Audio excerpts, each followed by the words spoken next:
नमस्कार जी, good morning. स्वागत है आप सभी का मेरे YouTube चैनल पर सक्षम द क्रिकेट ऑफ ब्लूज पर। आज दूसरा मुकाबला भारत का वर्ल्ड कप के इस कैंपेन का, इंडिया वर्सेस अफगानिस्तान, दिल्ली फिरोज शाह कोटला या फिर अरुण जेटली स्टेडियम के नाम से जिसको आप जानते हैं। अच्छा, उम्मीद तो मैंने ये की थी कि यार दिल्ली से आपको रिपोर्ट दूंगा, लेकिन हकीकत ये है कि यार मैं मिसकैलकुलेशन कर गया। सच बताऊं तो मैं मिसकैलकुलेशन कर गया। मुझे ये लगा कि यार कल नहीं परसों मैच है, सो दैट मैं कल पहुंच के कल प्रेस कॉन्फ्रेंस अगर होती, मतलब मैच के पहले दिन प्रेस कॉन्फ्रेंस होती है तो वो प्रेस कॉन्फ्रेंस कल की अटेंड करके फिर परसों मुकाबला होगा। वो मैं मिसकैलकुलेशन कर गया। उसके लिए मैं थोड़ा सा माफी चाहूंगा, लेकिन इसके बाद के मैचेस के सारी अपडेट्स आपको सीधा ग्राउंड से मिलती जाएगी। ये आपको जरूर मैं वादा करूंगा। अहमदाबाद का आई विल नॉट अभी से क्या कहते हैं उसको श्योर शॉट कह सकता, अभी से मैं आपको वादा नहीं कर सकता, बिकॉज वहाँ रहना खाना ये वो सारी चीज़ें जो है आपको पता है कि बहुत ज़्यादा तरीके से डिमांडेड है और बड़ा मुश्किल है।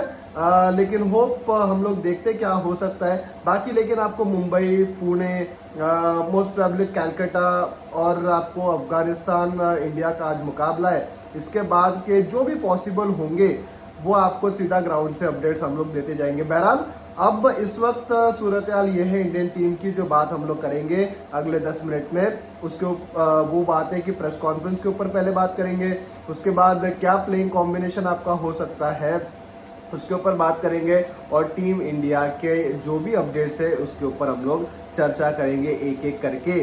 तो आज इंडिया अफगानिस्तान का मुकाबला, सेकंड मुकाबला इंपॉर्टेंट होगा जीतना, क्योंकि अगर आप ये दूसरा मुकाबला भी जीत जाते हो, 2 पॉइंट्स और आपके खाते में जो है वो ऐड ऑन हो जाते, तो 4 पॉइंट्स के साथ आप पॉइंट्स टेबल में आगे अग्रेसर हो जाओगे। इसके बाद कुछ आपको जैसे देखो 9 में से आपको सारे मैचेस जीतना जरूरी नहीं है फॉर द सेमीफाइनल्स। आपको तकरीबन 9 में से 65-70% भी मैचेस अगर आप जीत गए, यानी 10 मैच का अगर 5 मतलब 50%, तो 9 मैचेस का आप पकड़ लो कि आपको तकरीबन 5 मैचेस जीतना है टू बी श्योर शॉट, या फिर 6 मैचेस अगर आपको 110% अगर आपको कंफर्म्ड होना है। अब सारे जीत जाते हो तो क्या ही बड़ी बात है। लेकिन आप वही है ना कि आप कुछ सुपर मैचेस देखते हो कि यार ये मुकाबले ना हम लोग जीत ही जाएंगे, जैसे नीदरलैंड हो गया, अफगानिस्तान हो गए, बांग्लादेश हो गया। ठीक है, श्रीलंका ने कल जो है वो बहुत अच्छा स्कोर बनाया था पाकिस्तान के खिलाफ, लेकिन उन्होंने फिर वो चेज भी करवा लिया था।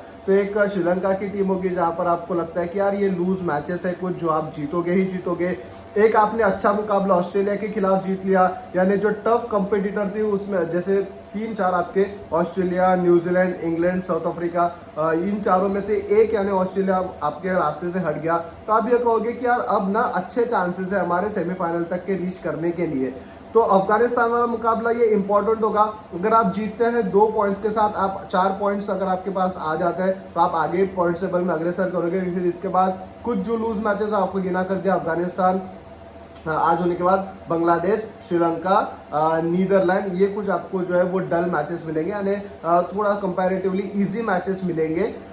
तो मे बी वो अगर आप जीतते हो तो 5 जीते आपके खाते में अगर आ जाते हैं तो 10 पॉइंट्स के साथ आप शायद क्वालिफाई कर जाए। लेकिन वो करने के लिए भी आपको जीतना पड़ेगा। जीतने के लिए आपको अच्छी 11 खिलानी पड़ेंगी, आपको अच्छे खिलाड़ी खिलाने पड़ेंगे। लेकिन दिक्कत तो ये है कि आपके प्लेइंग 11 में आपका ओपनर जो है वो है ही नहीं। शुभमन गिल एडमिटेड थे परसों रात को, और कल जो है वो उनको डिस्चार्ज मिल गया, लेकिन अभी भी वो चेन्नई के होटल में ही है। उनके ऊपर जो है वो मेडिकल टीम असेस कर रही है। ये एक बात हो गई कि उनके जगह पे कौन खेलेगा, उनके जगह पे वही खेलेंगे जो पहले मैच में खेले थे, यानी ईशान किशन। लेकिन ईशान किशन को भी ये देखना है कि यार अब रन बनाने पड़ेंगे अगर टीम में फिक्स होना है तो, क्योंकि पहले मैच में अपॉर्चुनिटी थी, 200 रन का कम लक्ष्य था, वहां पर क्या पता शायद अगर वो टिक जाते, 20-25 ओवर अगर खेल लेते, अर्धशतक बनाते, 60 रन बनाते, 70 रन बनाते, कुड़ाबिन 100 रन अगर बना देते, चीज़ें बेहतर होती उनके लिए, और हम लोग ये कहते कि यार फिर दिक्कत वाली बात नहीं है। लेकिन क्योंकि वो पहले मैच में जहां पर उनको मौका दिया गया था in absence of your main player Shubman Gill, तो ये थोड़ा सा डर लगता है यार कि मतलब अगले मैच में भी वो रन बनाए नहीं बनाए, क्योंकि ये अफगानिस्तान वाला मुकाबला भले ही हम लोग कह रहे हैं कि यार लूज है, लेकिन इतना आसान नहीं होने वाला है। भले ही दिल्ली में है, दिल्ली में आपको फ्लैट ट्रैक मिलेगा, दिल्ली में आपको रनों की भरमार होगी, लेकिन आगे 3 वर्ल्ड का टॉप स्पिनर है, एक राशिद खान है, मुजीबुर रहमान, मोहम्मद नबी है, ठीक है। तो वो एक आपको संभल कर खेलना पड़ेगा। लेकिन आज आई थिंक जो पिच रिपोर्ट ये रहेगी कि आपको बहुत सारे रन आज इस मुकाबले में देखने को मिल सकते हैं। तो ये एक चीज़ इंडिया अफगानिस्तान के हवाले से कि प्लेइंग 11 आपकी रहेगी मोस्ट प्रोबेबली जो इस वक्त आपको स्क्रीन पर दिख रही है। ये पहले मैच की भी आपकी प्लेइंग 11 थी। ईशान किशन, रोहित शर्मा ओपन, 3 पर विराट कोहली, 4 पर आपके श्रेयस अय्यर, 5 पे केएल राहुल या फिर वाइस वर्सा 5-4 पे, 6 पे आपके हार्दिक पांड्या, कल उनका जन्मदिन भी है। और अहमदाबाद एक जो टीम है उनकी मतलब आईपीएल की, उसी टीम के वाइस कैप्टन यानी राशिद खान को वो फेस करेंगे। वाइस कैप्टन क्या, जब हार्दिक पांड्या नहीं रहते तो राशिद खान कप्तानी करते, इस वजह से मैंने कहा। तो कॉम्पिटिटर टफ है और पहली बार अफगानिस्तान के खिलाफ जो है वो शायद हार्दिक पांड्या उतरेंगे आईसीसी कोई ट्रॉफी में या फिर ऐसे भी। लेकिन ये तो बात सच है कि राशिद खान के खिलाफ हार्दिक पांड्या पहली बार उतरेंगे इन ओडीआईज, ठीक है। तो वो एक चीज़ है। उसके बाद हार्दिक पांड्या 6 हो गए, 7 पे जडेजा, 8 पे अब देखो 8 पे वही है ना कि कंडीशंस के हिसाब से आप किसको खिलाते हो, शार्दुल ठाकुर है या फिर आपके रविचंद्रन अश्विन है। मे भी यहाँ पर आपको शार्दुल ठाकुर कल खेलते हुए नजर आए 8वें नंबर पे, और 9 पे आपके कुलदीप यादव, 10-11 पे आपके सिराज और बुमराह। तो ये हो सकता है, या फिर आप ये भी कर सकते हो यार कि बुमराह को थोड़ा सा रेस्ट दे दो, क्यों वही है ना यार, उनको कॉटन वूल करके ही रखना है। इस वजह से आप ये कहो कि चलो अफगानिस्तान का ही मुकाबला है, शमी ने ऑस्ट्रेलिया के खिलाफ 5 विकेटें भी ली थी तो उनको एक चांस मिलना चाहिए, और क्योंकि लूज मैच है और इतना कोई बुमराह अगर नहीं है तो उतना ज़्यादा फर्क नहीं पड़ेगा। तो सिराज और शमी के साथ क्या पता आप चले जाओ, क्या पता आप श्रेयस अय्यर को या फिर किसी एक बल्लेबाज को रेस्ट देकर आप सूर्य कुमार यादव को खिलाओ, ये भी हो सकता है। मैं ये नहीं कह रहा कि ये होगा, हो सकता है। लेकिन क्योंकि प्रेस कॉन्फ्रेंस में आज काफ़ी सारे सवाल किए गए, सूर्य कुमार यादव के भी हवाले से किया गया उनको। Vikram Rathore by the way आज आए थे जो बैटिंग कोच है इंडियन टीम के, उनको सूर्य कुमार यादव के बारे में पूछा गया, उनको टीम कॉम्बिनेशन के बारे में पूछा गया, पिच के बारे में पूछा गया, उनको स्पिनर्स के बारे में पूछा गया, 8वें नंबर पर कौन के लेकर पूछा गया, उन्होंने कुछ नहीं बताया, उनको पता ही कुछ नहीं था। क्योंकि उन्होंने कहा कि यार देखो हम अभी आए, वो 11 चुनना कोच और कप्तान का काम होता है, तो फिर प्रेस कॉन्फ्रेंस में इनको क्यों भेजते हो भाई जिनको कुछ पता ही नहीं होता। तो जिसका काम है वो आते जाओ, सीधी सीधी बात है यार। प्रेस कॉन्फ्रेंस इसलिए की जाती है कि आपके जो सवाल है उसका आपको जवाब मिले। आप ऐसे किसी को भेज देते हो, देखो वैसे रेपुटेशन वाइज या फिर पोस्ट वाइज विक्रम राठौर का आना बनता है, लेकिन जो जवाब वो मिलता है कि यार मुझे तो पता नहीं, 11 चुनना जो है वो कोच और आपके इसका काम है, कप्तान का काम है। तो भाई आप भी तो कोच ही हो। आपको एटलीस्ट जब आप प्रेस कॉन्फ्रेंस में जाते हैं, आप प्रेस कॉन्फ्रेंस में तभी आते हो जब आप कुछ मतलब मेन बॉडी हो टीम के। आपको कुछ पता ही नहीं होता तो फिर आप प्रेस कॉन्फ्रेंस में आते कैसे है ना। मैं इसमें विक्रम राठौर की गलती नहीं मान रहा, मैं इसमें ओवरऑल सिस्टम की मान रहा हूँ कि यार किसी को अगर आप प्रेस को एड्रेस करने के लिए भेज रहे हो तो उसका एटलीस्ट जानकारी तो होनी चाहिए। गलत कह रहा हूँ सही कह रहा हूँ, आप कमेंट सेक्शन में बताना, ठीक है ये चीज़ को। क्योंकि देखो प्रेस कॉन्फ्रेंस वो चीज़ होती है जहाँ पर ना लोग कनेक्ट करते हैं आपसे, क्योंकि ये जानना होता है उनको कि यार टीम में क्या चल रहा है। और ऐसे अगर जवाब मिलेंगे कि यार हमें तो पता नहीं है, मुझे तो एटलीस्ट पता नहीं है, मैं तो अभी आया हूँ, कोच और कप्तान से मेरी इस बारे में बात नहीं हुई है, फला नहीं हुआ है, ढिमका नहीं हुआ, आपको जो भी सवाल पूछा गया आप हर बार ये कहते हो कि आप कंडीशंस के हिसाब से देखेंगे, हम बेहतर कर रहे हैं, हम किसी इंडिविजुअल को नहीं देख रहे। 3 बार बाय द वे आपको मैं बता दूं, 3 बार विक्रम राठौर ने ये कहा। एक बार जब उनको पूछा गया कि यार अफगानिस्तान टीम से कौन आपको थ्रेट लगता है, दूसरी बार ये आपको पूछा गया कि कंडीशंस आप किस तरीके से देखते हो, आपकी प्रिपरेशंस कैसी है, और एक बार पूछा गया कि कॉम्बिनेशन के हवाले से।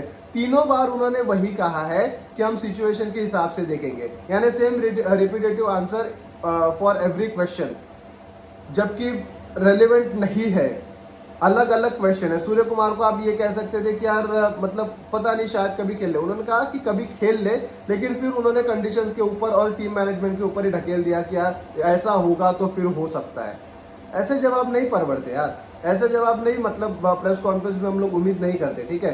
तो ये कहीं ना कहीं यहाँ से आपको बचना पड़ेगा, ये कहीं ना कहीं आपको थोड़ा सा देखना पड़ेगा। I am not criticising, just I am saying कि जिसको जानकारी है या फिर जो भी प्रेस कॉन्फ्रेंस में आ रहा है उसको पिच के बारे में, टीम कॉम्बिनेशन के बारे में, मैं ये नहीं कह रहा कि आप प्लेइंग 11 बताओ, लेकिन एटलीस्ट आप ये तो कह सकते हो ना कि शायद कंडीशन ऐसा है तो पता नहीं शायद ये खेल सकते हैं। आप इंडिकेशंस तो कुछ दे सकते हो ना, क्योंकि देखो पिछले 2-3 साल से मैं ये चीज़ कर रहा हूँ, प्रेस कॉन्फ्रेंस मतलब कवर कर रहा हूँ आपके साथ, आपके बात कर रहा हूँ, आप तक अपडेट पहुँचा रहा हूँ यूट्यूब के जरिए। मैं पिछले 2 साल से आपके साथ जुड़ा हुआ हूँ और सारी चीज़ें यार सेम टू सेम वही, हर प्रेस कॉन्फ्रेंस में वही घिसा पिटा रटाया आंसर होता है। इस वजह से थोड़ा सा लेकिन बैक टू द मैच, थोड़ा सा मैं उसमें बहक गया था। लेकिन हकीकत है, अगर आप थोड़ा सा न्यूट्रल होकर सोचो, बताइए आप कमेंट सेक्शन में मैंने गलत कहा या सही कहा है, ठीक है।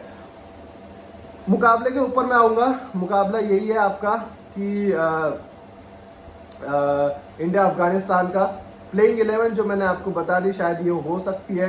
शुभमन गिल नहीं है अनफॉर्चुनेटली। प्रेस कॉन्फ्रेंस में क्या हुआ वो भी आपको बताया। प्रेस कॉन्फ्रेंस में जो आपको बताया अभी तक के एक चीज़ उन्होंने ये कही कि शुभमन गिल अच्छे हैं, रिकवर कर रहे हैं, वो चेन्नई में ही है, वो टीम को ज्वाइन करेंगे।